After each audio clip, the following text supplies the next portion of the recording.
ସବୁବେଳେ କହେ ଯେ ମୁଁ ବହୁତ ଜାଗାକୁ ଯାଇଛି, ଓଡ଼ିଶାର ବହୁତ ଜିଲ୍ଲାକୁ ଯାଇଛି, ଓଡ଼ିଶା ବାହାରକୁ ଯାଇଛି, ଭାରତ ବାହାରକୁ ଯାଇଛି, କିନ୍ତୁ ମୋତେ ସବୁବେଳେ ଲାଗେ ଆମ ମୟୂରଭଞ୍ଜିଆ ସଲା ଦିଲ୍ ସେ ମୟୂରଭଞ୍ଜିଆ। ହାତୀ ଭଳିଆ ଗୋଟେ ଦାନ୍ତ ଦେଖେଇବେ, ସେ ଦାନ୍ତରେ ଖାଇବେନି, ଦାନ୍ତ ଚୁବେଇବା ଲାଗି ଅଲଗା ଥିବ। ମୟୂରଭଞ୍ଜିଆଙ୍କର ସେଇଆ ନୁହେଁ, ଯେଉଁ ଦାନ୍ତ ଦେଖା ହେଉଛି ସେଇ ଦାନ୍ତରେ ଚୋବଉଛନ୍ତି। ମୟୂରଭଞ୍ଜିଆ ସଲା ଦିଲ୍ ସେ ମୟୂରଭଞ୍ଜିଆ। ଆଜି ମୋତେ ଭାରି ଖୁସି ଲାଗେ ଯେତେବେଳେ ମୟୂରଭଞ୍ଜରେ କୌଣସି ଜାଗାକୁ ଆସେ, ମୋତେ ଲାଗେ ମୋ ଗାଁକୁ ମୁଁ ଆସିଛି।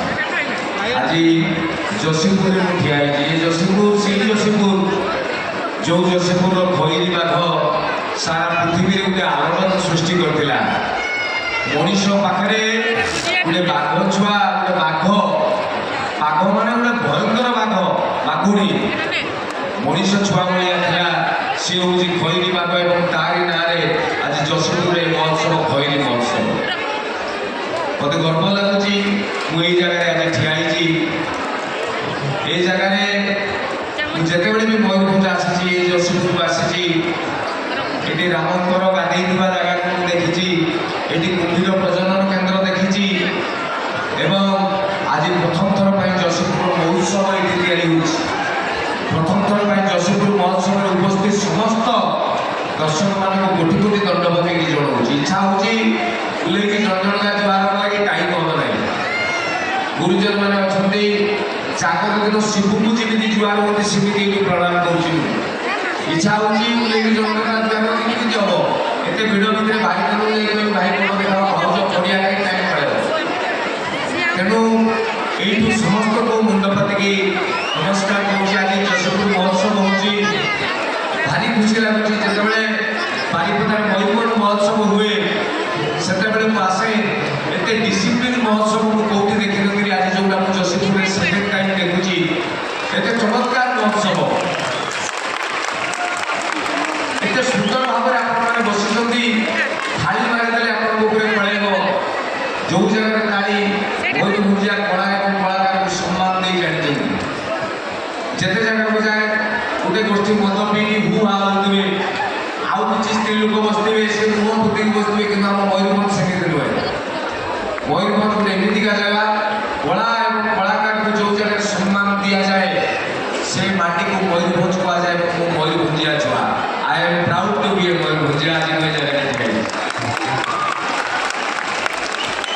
ସାଉଣ୍ଡ ଭାଇ ଯୋଉଠି ଅଛନ୍ତି ଟିକେ ଫିଡବ୍ୟାକ୍ ବଢ଼େଇ ଦିଅନ୍ତୁ, ଆଉ ଟିକେ ଇଗୋ କାଟି ଦିଅନ୍ତୁ। ଇଗୋ ନାହିଁ ତ ମୋତେ କାହିଁକି ମୋ କଥା ଗୁଡ଼ା ତିନିଥର ଶୁଭୁଛି। ଏତେ ସୁନ୍ଦର କାର୍ଯ୍ୟକ୍ରମ ମୁଁ ଯେତେବେଳେ ଆସିକି ଏଇଠି ବନ୍ଧୁଆ ଭାଇକି ପଚାରି ମୋ ପାଖରେ ବସିଥିଲେ, ଭାଇସ୍ ପ୍ରେସିଡେଣ୍ଟଙ୍କର ଛାତିରେ ଲେଖା ହେଇଛି। ମୁଁ କହିଲି ବନ୍ଧୁଆ ଭାଇ ଏଇଠି ଭାଇସ୍ ପ୍ରେସିଡେଣ୍ଟ ତୁମେ ଲେଖିଛ, ତୁମ ପ୍ରେସିଡେଣ୍ଟ କିଏ? କହିଲେ ମନ୍ତ୍ରୀ। ଭାଇ ବନ୍ଧୁ କଥା କହିଲେ ଗଣେଶ ରାମ ସିଂ ଭୁଟିଆ ଅନୁଷ୍ଠାନ ପ୍ରେସିଡେଣ୍ଟ। ମୁଁ କହିଲି ମନ୍ତ୍ରୀ ଯୋଉଠି ପ୍ରେସିଡେଣ୍ଟ, ଜଙ୍ଗଲ ଜନ୍ତୁକୁ ନେଇକି ଆମ ମୟୂରଭଞ୍ଜ ଏବଂ ଜଙ୍ଗଲ ମନ୍ତ୍ରୀ ହେଉଛନ୍ତି ଆମ ପ୍ରେସିଡେଣ୍ଟ। ତାର ଏ ପ୍ରୋଗ୍ରାମ ବଢ଼ିଆ ହେବ। ଗଣେଶ ରାମ ସିଂ ଭାଇଙ୍କ ପାଇଁ ଗୋଟେ ଜୋରଦାର ତାଳି ହେଇଯାଉଛି। ତାପରେ ମୁଁ ଯେତେ ପଚାରିଲି ସେକ୍ରେଟାରୀ ପ୍ରେସିଡେଣ୍ଟ କିଏ, କହିଲେ ଆଉ କାହା ନାଁ କହିବନି, ଗୋଟେ ନାଁ କହିବ ଗଣେଶ ଭାଇ, ଆମର ଜିନ୍ଦାବାଦ।